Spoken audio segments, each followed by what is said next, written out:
Hi there, welcome to the Ethereum Wyckoff Wild Speculation Weekly. We're looking at the weekly chart of Ethereum. So over the past few days, or even for the past 2 weeks, including today and probably tomorrow, Ethereum has been trading at a pretty narrow range. Even we had pretty high volume last week.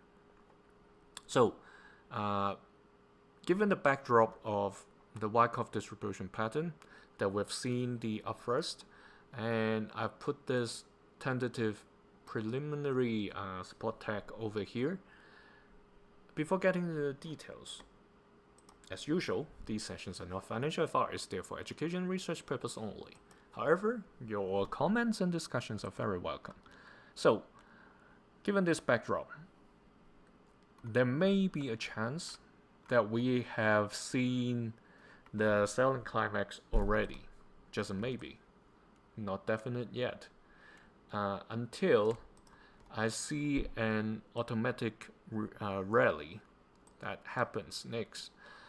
If it doesn't, there is a chance that it will see a couple of more red candles, because the current price level, let's say at this all the way to the bottom of the last accumulation cycle back in mid 2023, there's still 34% of a gap. Of course, we don't hope to see something like this that happened in 2019, 2020.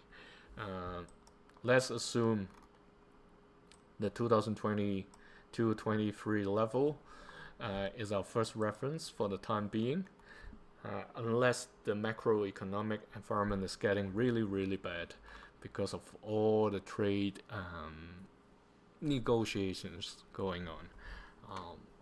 So that's the backdrop, the big picture. If we look at the daily chart, the price is still within this downward playground zone, the blue box.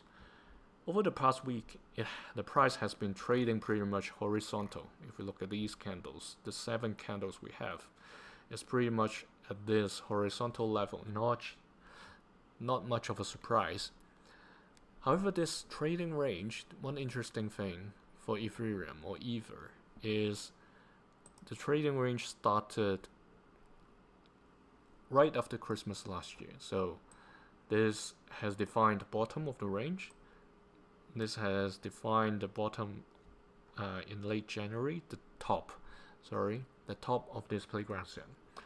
And for the consecutive 4 months, there were multiple entry opportunities depending on how people trade and where do they set their stop loss. If I change it to a line chart, it may be easier. So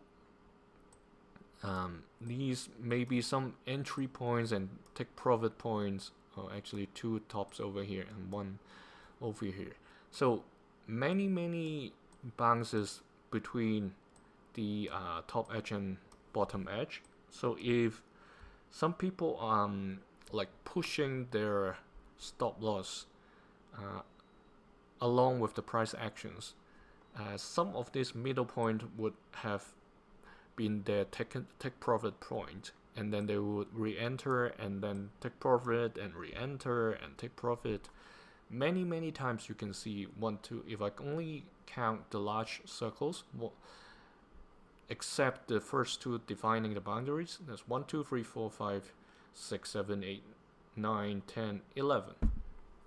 Roughly 11 times that there are opportunities for people trading short term.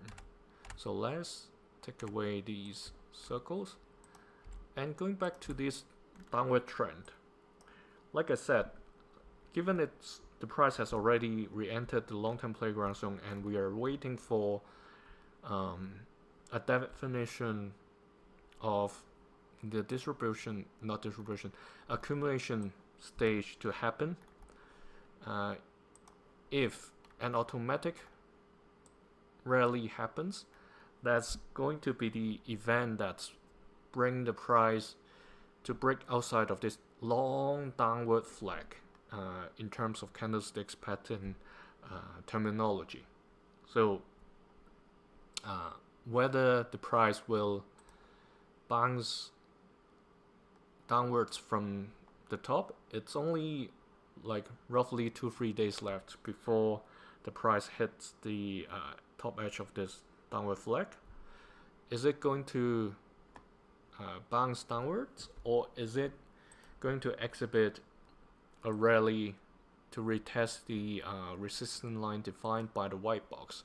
That's the interesting part for Ethereum that we will see probably in less than a week's time. So